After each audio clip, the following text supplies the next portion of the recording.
जय श्री कृष्णा मित्रों, स्वागत है आपका हमारे चैनल आरजे भक्ति सागर में। श्री कृष्ण कहते हैं कि किसी को इतना अधिकार ना दे कि वो तुम्हें अपनी उंगलियों के इशारों पर न जाने लगे।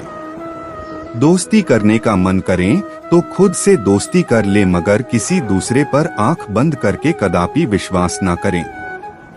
गलतियां करना इंसान का प्राकृतिक स्वभाव है।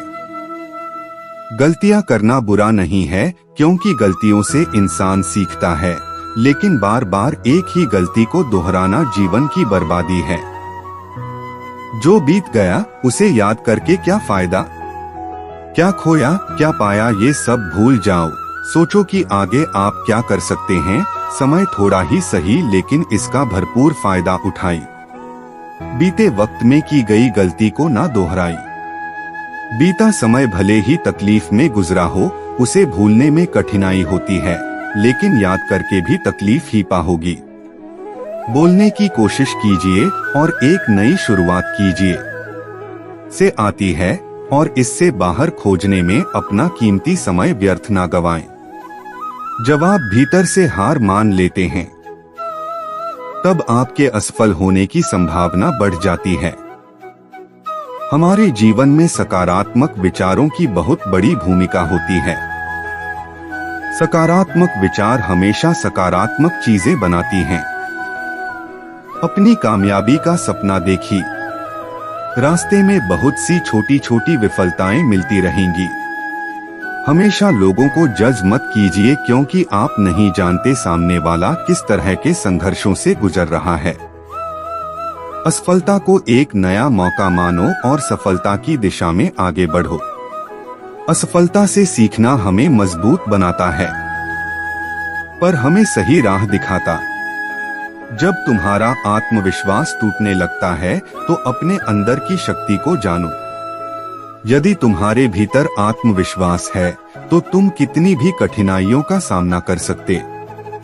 जीवन में कई बार हार का सामना करना पड़ता है, लेकिन हार मानने से नहीं, उससे सीखकर आगे बढ़ने से होता है।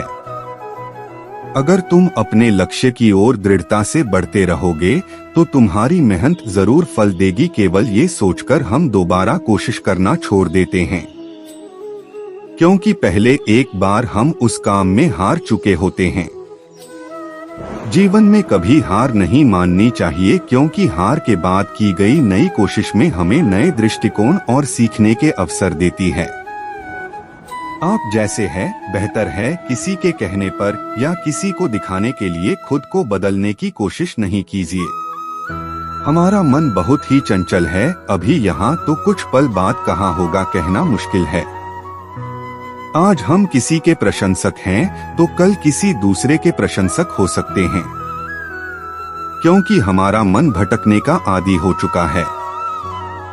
आज कोई आपकी तारीफ में कुछ शब्द कह दे तो तुम खुश होते हो, और यदि कोई तुम्हारी बुराई कर दे तो तुम उदास हो जाते हो, तकलीफ महसूस करने लगते हो।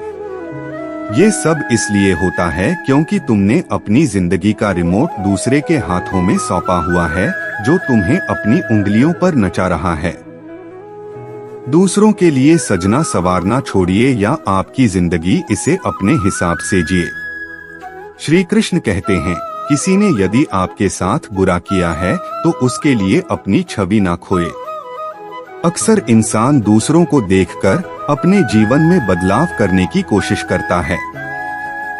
यदि आप पूरी जिंदगी दूसरों का नकल करते जाओगे, तो जरा सोचिए आप अपनी जिंदगी कब जी होगी।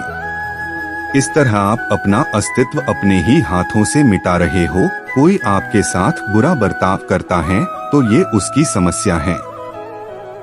आप अपनी छवि कभी भी खराब नहीं कीजिए।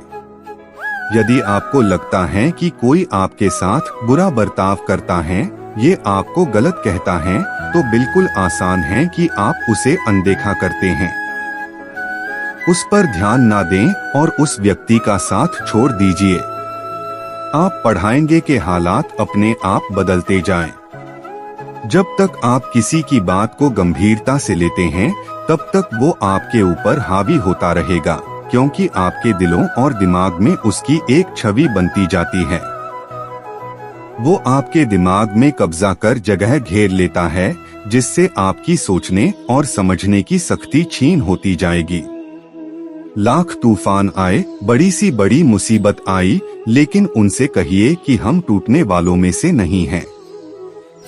आपको मनुष्य जीवन मिला है, अपने आप में यही सबसे बड़ी संपत्ति है।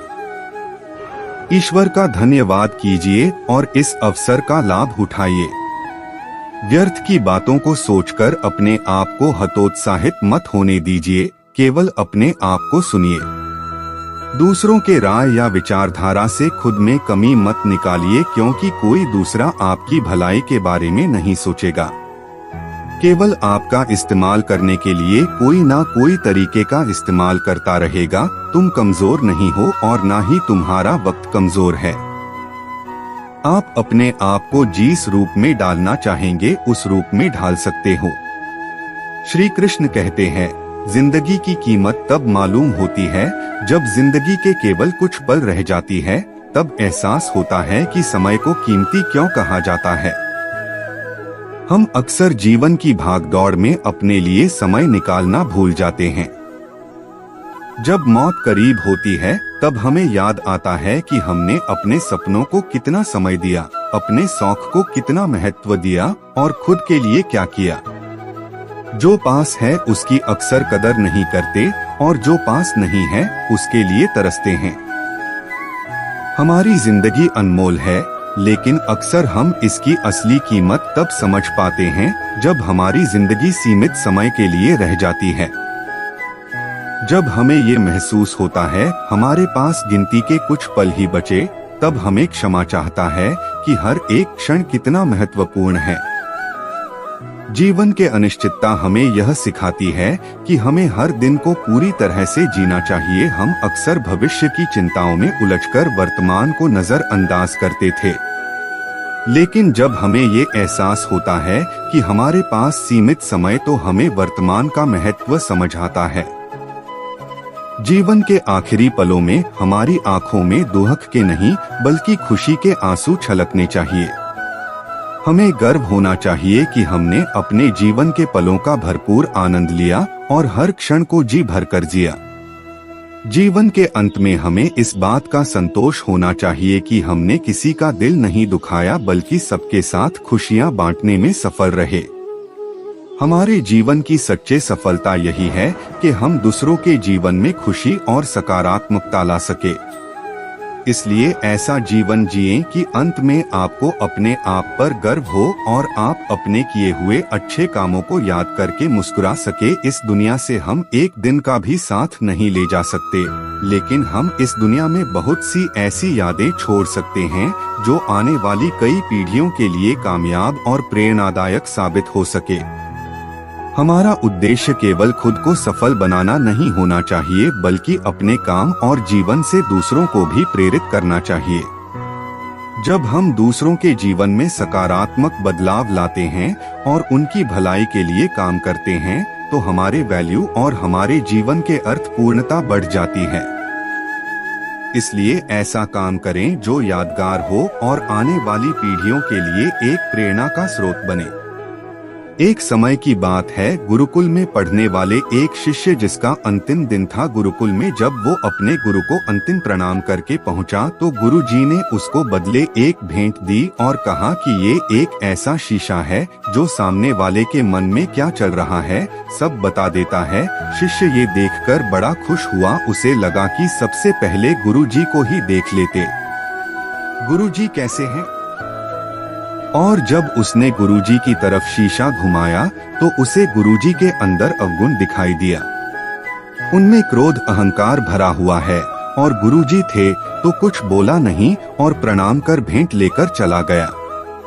जब वो शिष्य वहां से बाहर आया और सोचने लगा कि कैसे गुरु है, इनको मैंने अपना आदर्श माना और इनके अंदर ही अवगुण भरे हुए और इन्होंने उन अवगुणों को अब तक खत्म नहीं किया और इनमें बहुत बुराइयां बची।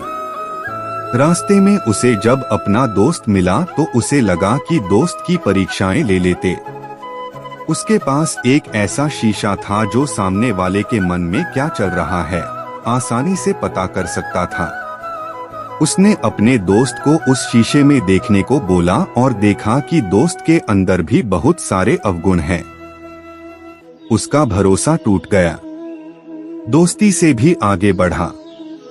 एक रिश्तेदार दिखाई दिया, तब उसे लगा चलो इनका भी हाल जान लेते।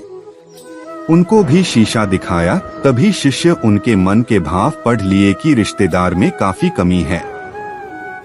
अब उस शिष्य का भरोसा धीरे धीरे संसार से उठने लगा और कहने लगा कि गुरुजी दोस्त और रिश्तेदार सब में कम है।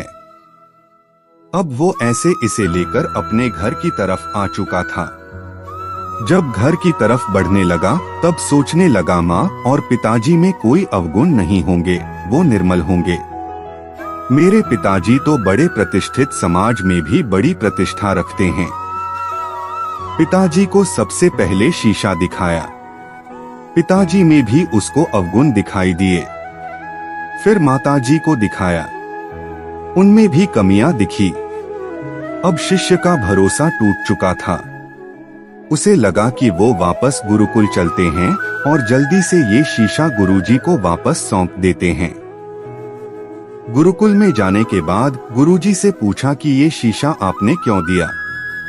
इसमें सबके भाव पता चल रहा है, यहाँ तक कि आप में भी बुराई बची है और अभी तक आप निर्मल नहीं हुए। शिष्य की बात सुनकर गुरुजी जोर जोर से हंसने लगे तो कहने लगे ही कुछ देर रुको। तब उन्होंने वो शीशा जो था उस हिस्से की तरफ घुमाया और कहा कि अपना चेहरा देखो और फिर बताया कि देखो कितने सारे अवगुण तुम्हारे अंदर है और तुम्हारा पूरा मन मैला है, कहीं पर भी निर्मलता नहीं है, सारे अवगुण भरे हुए हैं। तब गुरुजी ने शिष्य से कहा ये शीशा तुम्हें इसलिए दिया था कि तुम अपने आप को देखो, अपनी बुराई और अवगुणों को नष्ट कर एक अच्छा इंसान बनो, और तुमने पूरा दिन निकाल दिया। किसमें क्या भरा हुआ ये देखने में, जबकि ये नहीं देखा कि मेरे अंदर कितनी बुराई भरी है। इस कहानी से हमें क्या सीख मिलती है? क्या मैं सबसे पहले अपने अंदर के अवगुणों को खत्म करना चाहिए? ऐसा करने पर दुनिया अपने आप निर्मल बन जाएगी।